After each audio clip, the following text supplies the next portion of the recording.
Okay, let's go ahead and get started.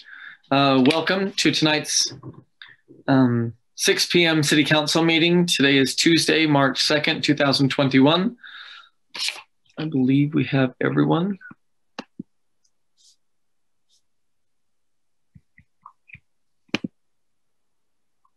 Let the roll call reflect that all council members are present. Looks like Councilmember Chaburka is just off, but she should be joining us any minute. Before we begin, we'll just make reference to the chair's determination that was read at the beginning of our work session, so that has been taken care of. We'll go ahead and begin with a Pledge of Allegiance offered by Vice Chair White. Thank you, Chair Blair. Please rise if you are able. Repeat after me. I pledge allegiance to the flag of the United States of America and to the republic for which it stands, one nation, under God, indivisible, with liberty and justice for all. Thank you. Thank you, Vice Chair White. And now we would ask those who are joining us to join with us in a moment of silence.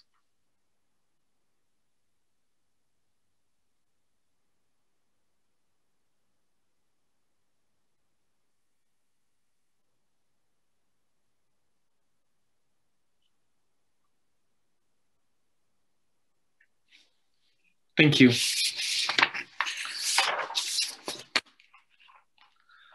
First on the agenda is a recognition for Developmental Disability Awareness Month.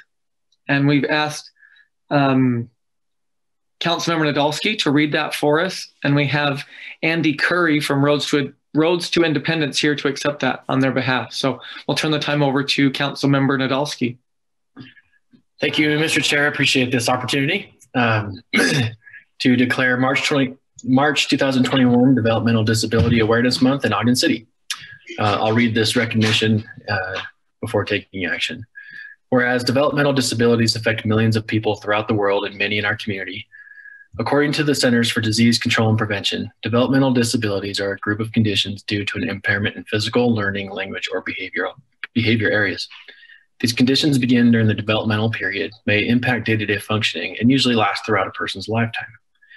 And whereas President Ronald Reagan first recognized March as Developmental Disabilities Awareness Month in 1987 to increase public awareness of the needs and potential of Americans with developmental disabilities.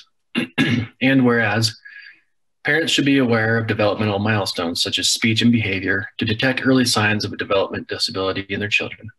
This helps provide developmentally disabled children with the resources they need to have a fulfilling life. As is the case for everyone, children and adults with developmental disabilities need health care and health programs to stay well, active, and a part of the community. And whereas one of the most significant challenges for people with developmental disabilities in our community is integration to work and community living. Transportation, independent living, self-advocacy, and employment are needs that should be attainable for all. Whereas people with developmental disabilities are vital members of our community and valued members of society. They contribute significantly to our families, schools, workforce, and economy. As a community, we recognize their efforts and celebrate their accomplishments and contributions to our city. Now, therefore, be it resolved that the Ogden City Council and Mayor Michael P. Caldwell hereby proclaim March 2021 Developmental Disability Awareness Month in Ogden City. We encourage residents, schools, businesses, and community groups to recognize the importance of inclusion within every aspect of life for those with developmental disabilities. We appreciate the efforts of Roads to Independence and other organizations within our community that help those with developmental and other disabilities to live full, successful lives. And Mr. Chair, I'd like to make a motion so that we can pass and adopt this motion on this second day of March 2021. Second. Great, thank you. We have a motion to adopt this joint proclamation by Councilmember Nadolski and a second by Councilmember Chaburka. This is a voice vote. All in favor? Aye. Aye. Any opposed? That passes. Thank you. Thanks for reading that, Councilmember Nadolski. And if you want to introduce or welcome Andy Curry, that'd be great. No, I appreciate you giving me that opportunity. It was the first time it wasn't the first time I met Andy, but it was the first time I really got to know Andy was when he invited me to Road to Independence along with late Mr. Prescott, whom we all miss, to learn more about what it's like to live life and to live in our community, from the perspective of someone in a wheelchair. And so since that time, I'll have to admit that it really changed my perspective, and it still does to this day. And so Andy Curry from Roads to Independence, if you're there, we'd love to see you and hear from you if you'd like to speak. Hopefully you guys can hear me. Good. Yes, thank you for doing this again this year. I'm not sure how many years we've been doing this, but thank you guys for doing that. And thank you, Ben, for participating in that with John and everything. That was our intent, and we'll encourage, once this pandemic is over, to have anybody join us for that awareness and everything. We do some awareness training and give people a different perspective. And our mission at Roads to Independence is let people know that life isn't over after having a disability. Everybody's got challenges and barriers, and it's just a matter of, what you do to overcome those. So we try to bring that awareness and education about that. And we also try to, assist people with disabilities and learning the services and supports that are out there. And obviously sometimes we have to advocate strongly for some of those to ensure that we can be successful.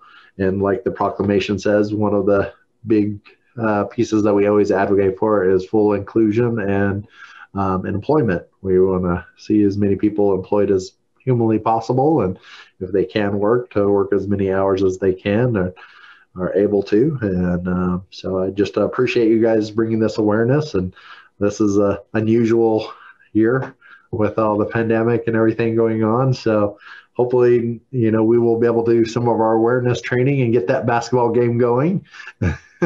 We've been wanting to do for a number of years now. It seems like we keep having to postpone it. So we will do that, as soon as possible and everything. And, but again, just thank you guys again, and look forward to the time when we can meet in person and actually shake hands. And thank you guys for doing this. Thanks, Andy. Mm-hmm. Chair, may I say something? Please. Well, I just wanted to really thank Andy and his team for all the work they do in the community. I know they've helped countless folks that really need that support, and so I really appreciate it. Definitely. Thank you. I feel bad. You keep giving us time to practice for that wheelchair basketball game, but I don't think we've taken advantage of it. So we probably should have taken this time and practiced it a little harder. I was thinking maybe we could do virtual, my son, and then I could have a ringer, and my son can jump on for me. I had it all worked out. John was going to let me use his electric chair. There you go. Yeah. But thank you, and thank you for that. And I'm not sure if everyone knows what Councilmember Nadolski did, but he spent a day in a wheelchair, and it was truly one of the council meetings that I remember was him telling of his experiences and the challenges that he met when trying to do that, and how that really changed his view. So it was really neat to hear and see. And so thanks for allowing him that opportunity, and thanks, Councilmember Nadolski, for sharing that with all of us. Yep, thanks for the opportunity to do it. And I'll, without sharing too many details, but I'll just say that, Andy, I've had some experiences in my professional life as well, where we've been able to make some accommodations in some of our infrastructure projects to make sure that we are providing for those needs. And so I wouldn't have had those that insight, and I wouldn't have had as much I guess resolve to make sure that it happened if not for the experience that you gave me. And I think that I remember talking with John about it, but I've talked with others, including Ralph, who also recently passed away. who did single out some of the efforts of our city engineer and his staff for some of the infrastructure improvements that we've been making here and there, the best that we can. And some of the additions that we've put into our playgrounds for developmentally disabled children. I've even gotten messages from family members who have used those amenities. It makes a big difference. And so it's important that we not only take those opportunities to get that kind of outreach with one another, but to put them into action is the most important part. So thank you for your advocacy, Andy, and for the opportunities you've given us. Thank you. Thank you all very much. Appreciate it. Thanks, Andy. Thank you. Thanks for being here, Andy.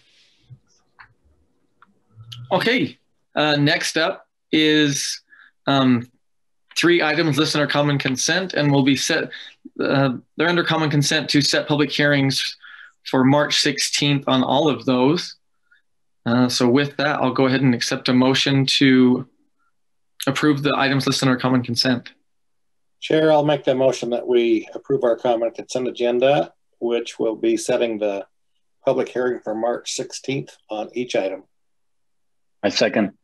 Thank you. We have a motion by Councilmember Heyer and a second by Councilmember Lopez to approve the items listed under common consent and set the public hearings for March 16th. This also is a voice vote. All in favor? Aye. Aye. Aye. Any opposed? That passes. And next up is public comments. And just a little reminder, questions posed during public comment will be noted and answered at the end of all public comments. If the council has the answers to the questions, the council will respond to those questions. For questions that relate to administrative matters, the mayor may choose to respond to those during his comment period. And questions for the council or administration can always be sent to citycouncil@ogdencity.com. This is an opportunity to address the council regarding any concerns or ideas. Just state your name and address for the record and limit your comments to 3 minutes. And I see we have, let's see here. Okay, we have a couple with their hands raised already. So with that, we'll go ahead and start. Heath Sato, the time is now yours.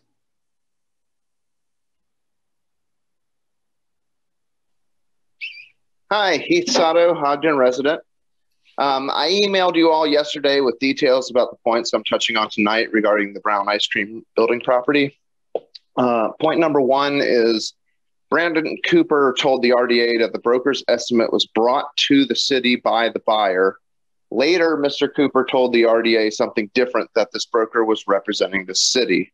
So when this estimate was created, who exactly was the broker representing?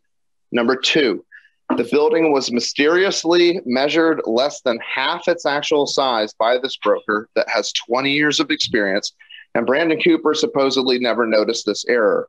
Using that completely wrong size estimate, Mr. Cooper presented this building to the RDA as having a value of about $100,000. The RDA then agreed to sell the building for $100,000. Number 3, that $100,000 value was used in every single presentation Brandon Cooper made to the RDA. When I asked if this value influenced the selling price, Mr. Cooper incredibly told me no. As members of the RDA, ask yourself if the broker's estimate of $100,000 at all affected your decision to agree that $100,000 was a reasonable selling price. Then ask yourself if Brandon Cooper is being honest. Number 4, the Weber County Assessor page lists the building at 11,880 square feet. Even at the broker's low estimate of $5,550 per square foot, it should have been valued minus repairs at about $440,000. I will here again ask who the broker was representing. Number 5, in 2018, before the building was listed, Brandon Cooper stated in the Standard Examiner that the city had a buyer looking into turning the building into office space upstairs and a restaurant below. Last week, Cooper told me in an email that the city had no buyer in mind prior to the building being listed. He told you, the RDA, that the buyer came to the city after being listed and they wanted to turn it into office space upstairs and a restaurant below. So was this buyer in mind before the building was listed or not? How is it even possible that this highly desirable property only attracted a single offer if it was properly marketed by the broker? Why can't we find where this was ever listed in any of the usual places like LoopNet or MLS, as Brandon Cooper had suggested? These are not trivial questions because repeatedly Cooper gives answers that appear to contradict prior statements from him. There's a pattern of contradictions here that needs to be properly accounted for. I understand the RDA may choose to sell property below market value if it will benefit the people of the city, but they should not be able to do so merely to gift a specific developer well over $250,000. We need more accountability and transparency in this process. This building should be properly appraised using the correct size and current comps with actual appraiser that has no connections to an existing potential buyer before any final decisions are made. Moving ahead with the original agreement that was based on false and possibly fraudulent information would be unethical at best for the future of Ogden and its citizens. Thank you for looking into this. Thanks, Heath.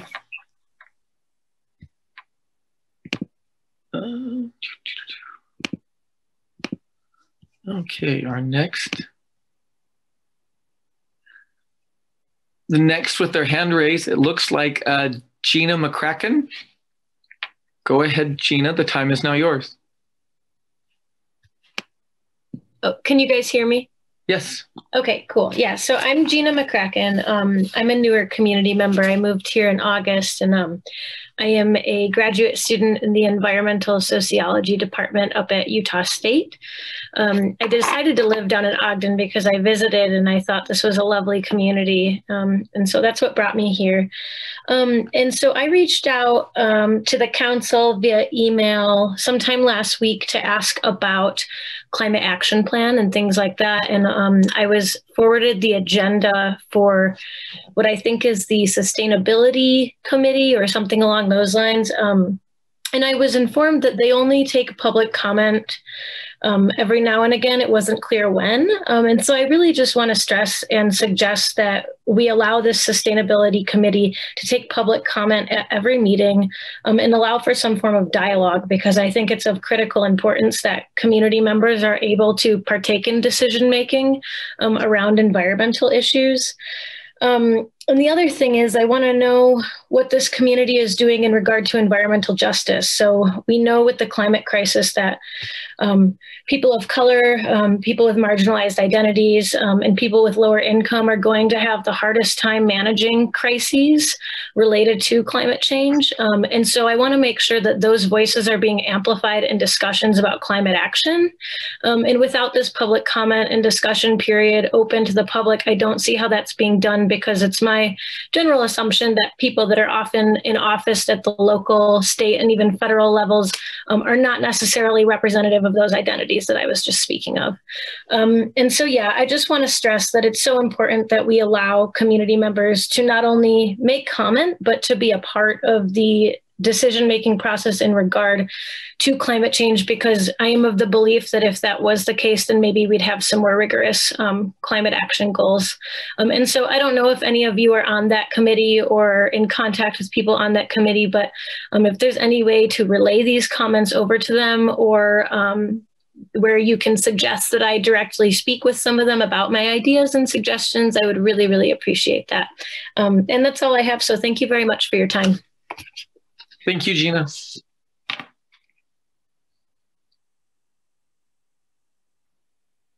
Okay. Next up is Angel Castillo. Go ahead, Angel. The time is now yours. Good evening. Angel Castillo, Ogden resident.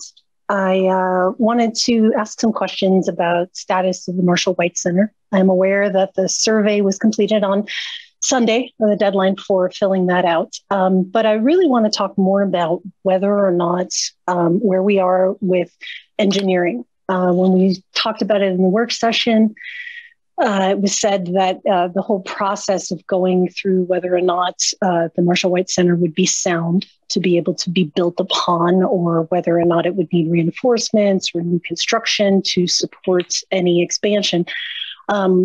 Jay Lowder said during that meeting that that entire process would take less than a year, and actually said that it's 6 months to complete that engineering. And so I'm wondering where we are on that. We haven't heard anything about that. And I also wanted to know whether or not there is a working agreement with the YMCA for their proposed $10 million recreational center. During the work session in April, it was stated that this was about the time that they would be doing the soft fundraising and then move things out. And I am aware that COVID might have impacted that. But the real question is where is that? What has the city decided? Has the council been given any information about whether or not there is going to be an agreement with the YMCA and where that's going to go? And that's basically it. I want to know where we are with engineering. I want to know where we are with whether or not there's an agreement with the YMCA. And, we're 3 years past having the pool. And so I think the community deserves an answer, and there's nothing been said publicly other than talking about the survey. So I'd like the council to address all of those items that were discussed in the work session and the questions I just asked. Thank you so much. Thank you, Angel.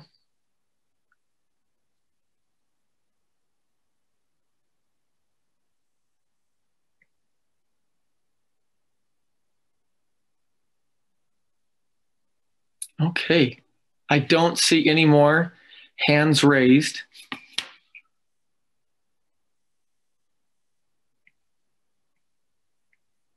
With that, would any council members would any council members like to address any of the questions that were raised during public comment?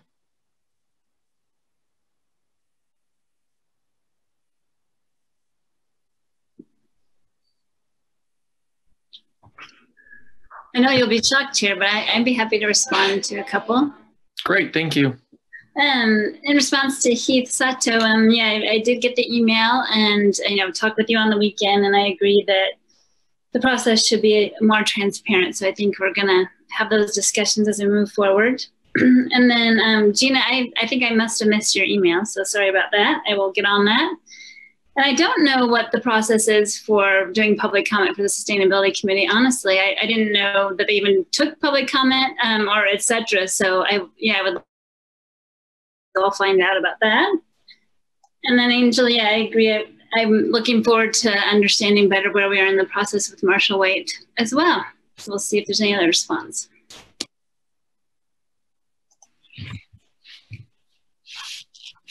Mr. Chair, can I? Yes, please. Promise to you. I think listen to the public comment. I think I do think an update on the Marshall Waite and kind of where we're at on that would be appropriate. If we can't get that tonight, maybe we can ask our staff to check in with admin and get an update for us. And I'll let admin respond to the Mr. Sottle's comments. I'll just say that I'm tracking on the correspondence that he's sending on the points that he's making. I think we all take that stewardship and of our decisions really quite serious. And so I'll continue to look at the details, but I just wanted to add that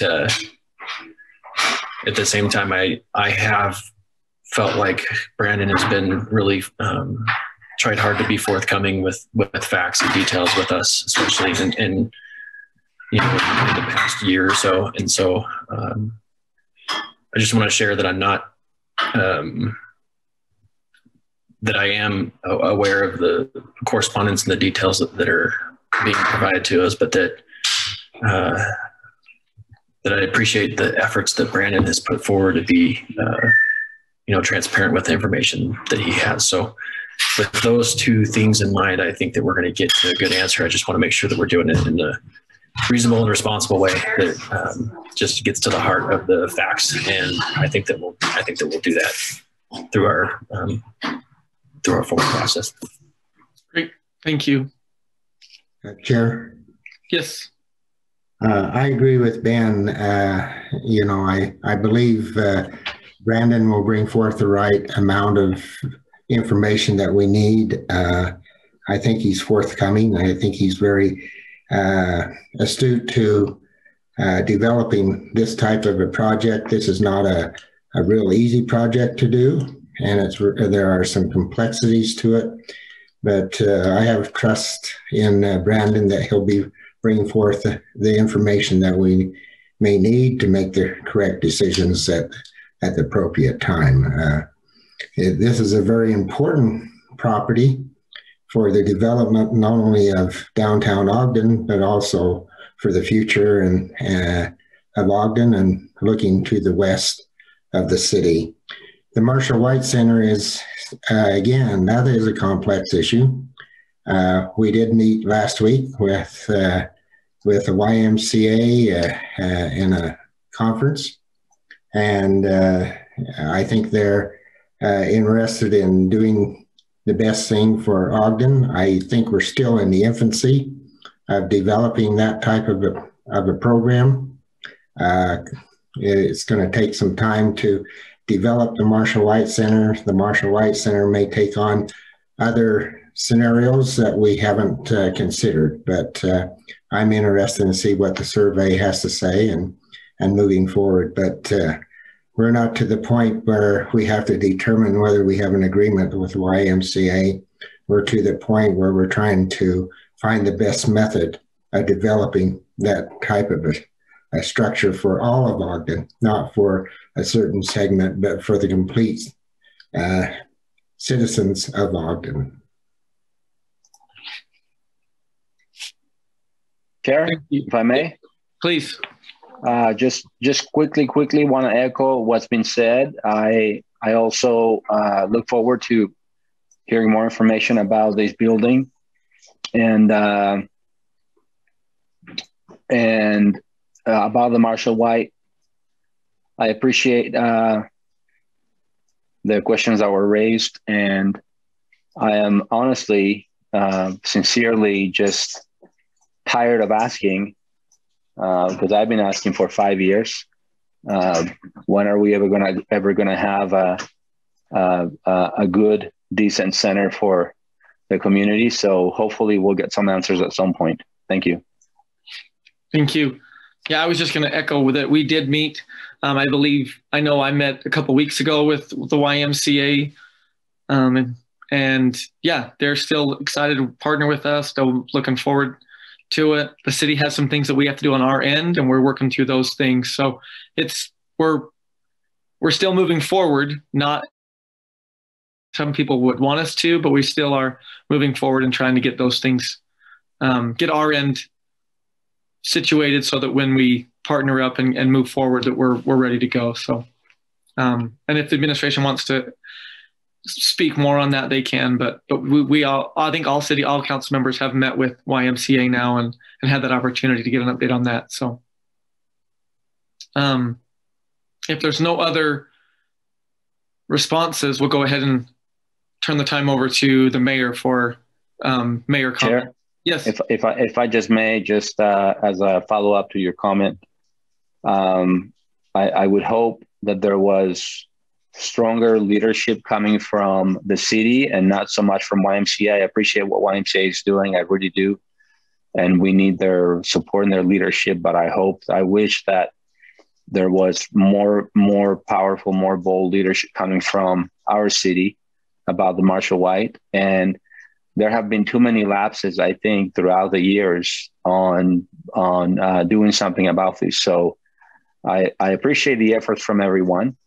I know there are a lot of issues and there are a lot of very important things that happen in the city, but this just happens to be a huge priority for me. So that's why I feel the way I feel. But thank you, I appreciate it. Yep, thank you. Okay, if no other responses from council, we'll go ahead and turn the time over to the mayor for comments from the mayor. I'll just say I appreciate the comments and the recognition that we're trying hard to be transparent and to do all the things. I'll just say in regards to what's happened with Marshall White and some of the other things. That's still a priority, but the priority for us in the last year has been dealing with COVID and really working through all of the small businesses and the PPP loans and everything else that we've worked on. So I'll fully admit that that's taken a little bit of a back seat as we've tried to navigate through this crisis. So I hope you'll give us a little bit of a opportunity to be patient. We'll pick it back up, and we're happy to give you all a report. If you want to have questions answered on exactly where we're at, if you'll ask Janine, we're happy to put meat on that bone and let you know exactly where we're at. But it's been an exceptionally unique year for everybody, and I want to tell you, it's not off our radar at all. It's just we had a really unique year, and we're happy to pick that back up if that's a priority for you all. And I also want to talk about the transparency issue. We've tried hard to be very transparent, and that's why we have work sessions and bring all the deals before you and work through all of the ins and outs of this. It would be nice if every real estate transaction and deal were really clean and easy to do and everything else. One of the unique things about Ogden is when you deal with redevelopment, you have land issues and ground issues and everything else. That was a historic building that would have probably been much cheaper to tear down and to rebuild from scratch. And when you look at the list of people that want to come in and spend all the money restoring historic buildings, which is what we have in our DNA here, it's a pretty small list. And so we're happy to give you all that information and to push that back out. We've tried to do that in work sessions and everything else. And I want to continue to offer our commitment to be transparent as we look at those things, and we give you the information before any of those deals are done and closed. So I appreciate the comments and the questions. We've written them all down. And we'll continue to try to be as transparent as possible and to work with you all so you have all the information and can make those decisions. And then just to close, I really want to thank our administrative staff for their legislative efforts this year. I know that certainly Councilmember Nadolski knows how crazy things can get during a session. When you're there in person, it's even crazier when you're trying to get all that done via Zoom and everything else. And we have had a tremendous lift from all of our executive membership here at Ogden City. At the front part of this, we had 80 plus police bills that were out there. We had 20 preemption bills against city authority to do any kind of zoning or inspections or anything else. And there was a lot of work done from your city staff, our administrative staff, and the League of Cities and Towns to try and figure some of that out and to find middle ground to work on.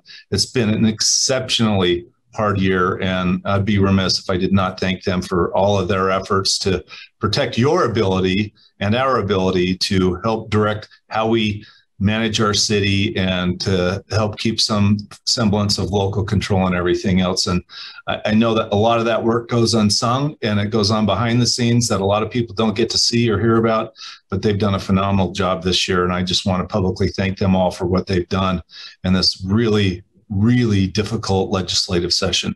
Tuesday, it ends on Friday.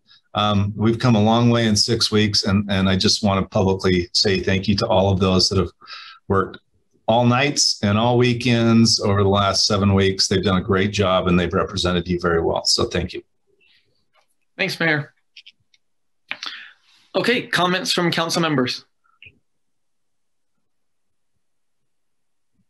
Chair, I want to follow up with that. Not only that, there are some good bills that are coming out of that hopefully we will also be prosperous in, with the transportation bill and some of those bills that we don't often say thank you to. We've got a great Northern Utah leadership as well in the House and Senate. So it's been fun to watch, even though it's not been fun to be part of and be in it. So, but that's been fun. I also want to say that along the lines of sustainability, the Intermountain Sustainable Summit is coming up here in the next couple of weeks. Weber State puts on a really great summit. So if you want to look at that, it's a 2-day summit. So it might be a good thing to learn about what's happening across the country and across the globe. So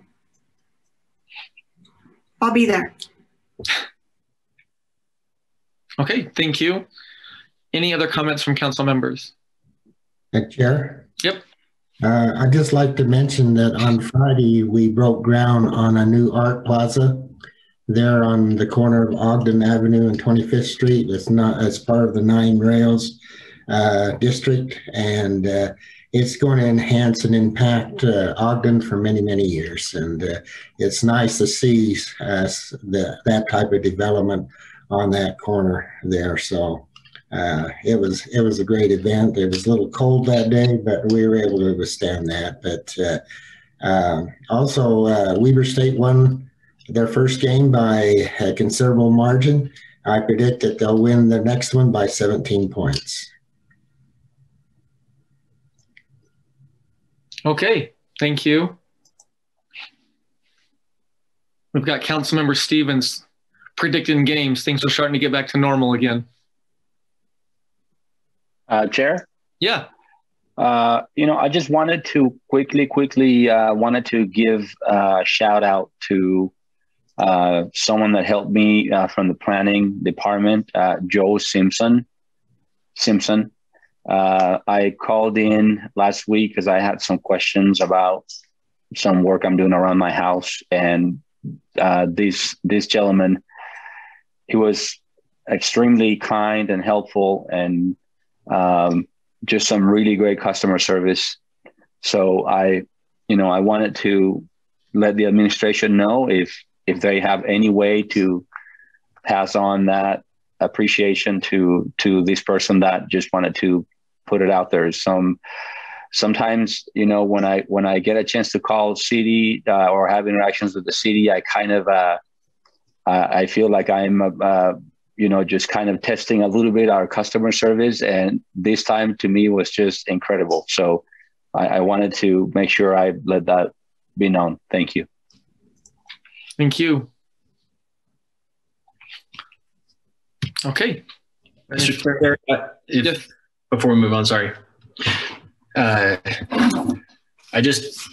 you'll indulge me for a little bit, guys. I had a good day today. I got to connect with a friend that I haven't been able to connect with for a while. And that's something that we've all been missing for quite a long time. But for me, it's something that's really important.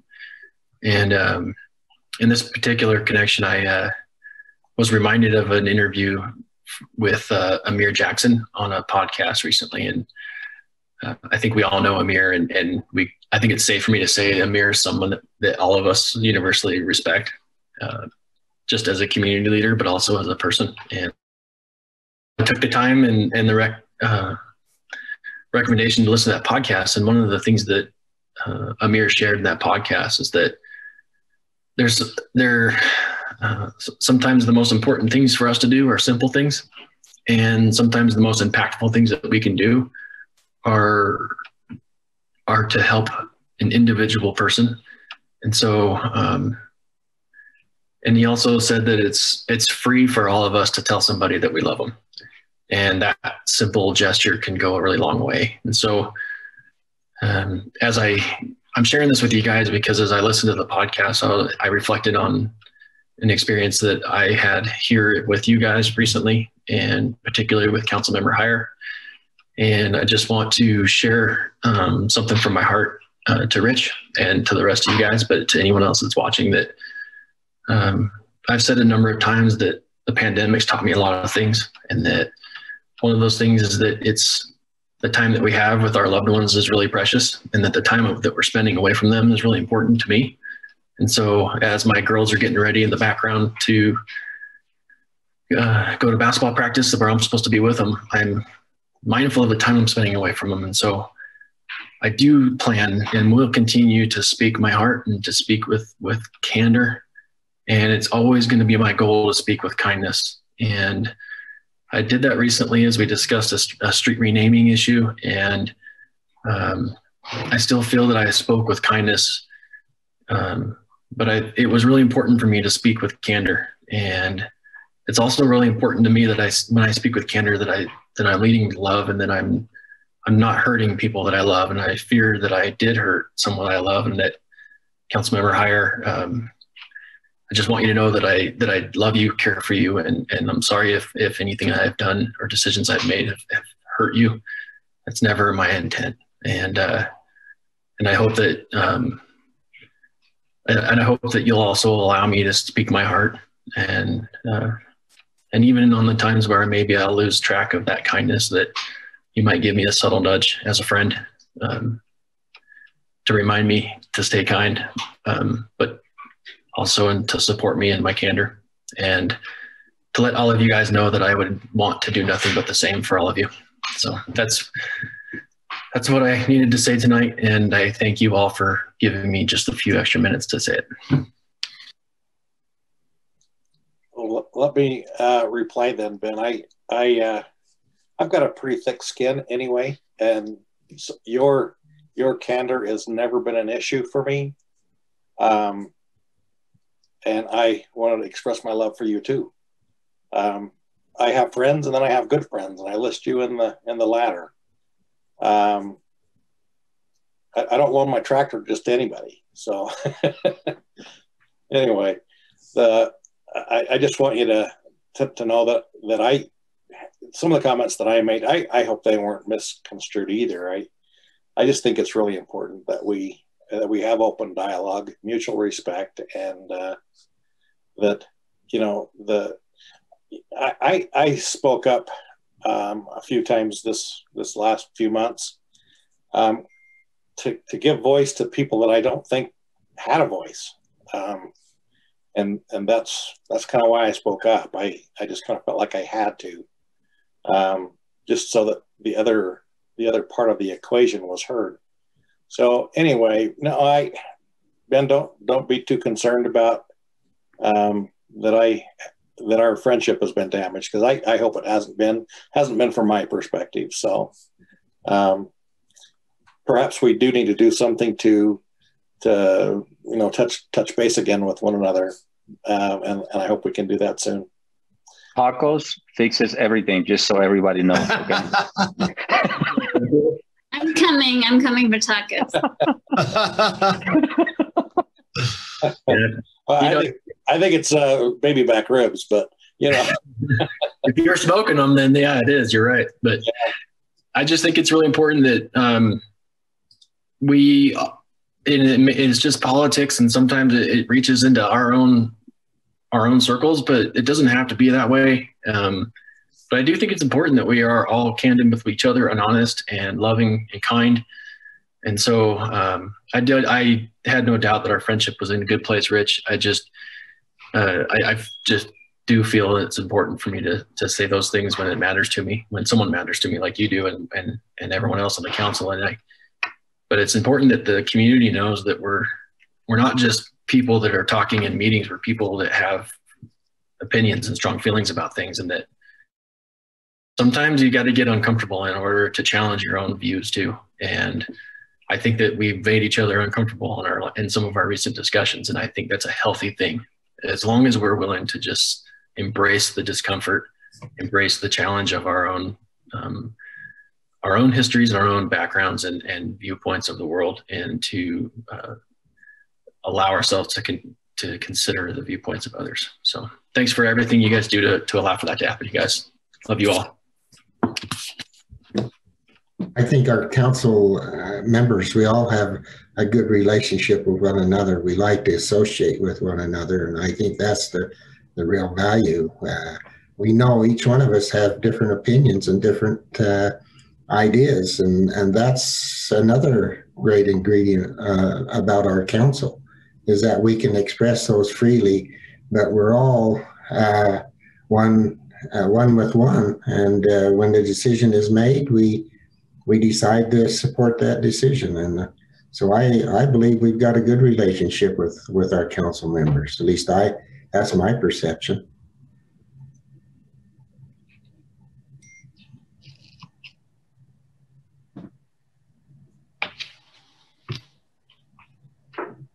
Looking for a motion yet, Bart? I'm ready. Okay. I make a motion that we adjourn. Second. Thank you both. We have a motion by Councilmember Heyer and a second by Councilmember Nadolski to adjourn this meeting. This is a voice vote. All in favor? Aye. Aye. Any opposed? Thank you all, and thanks for everything that's been said tonight. Yeah, everybody. Have a great week. Stay safe. Yep. You too, Doug.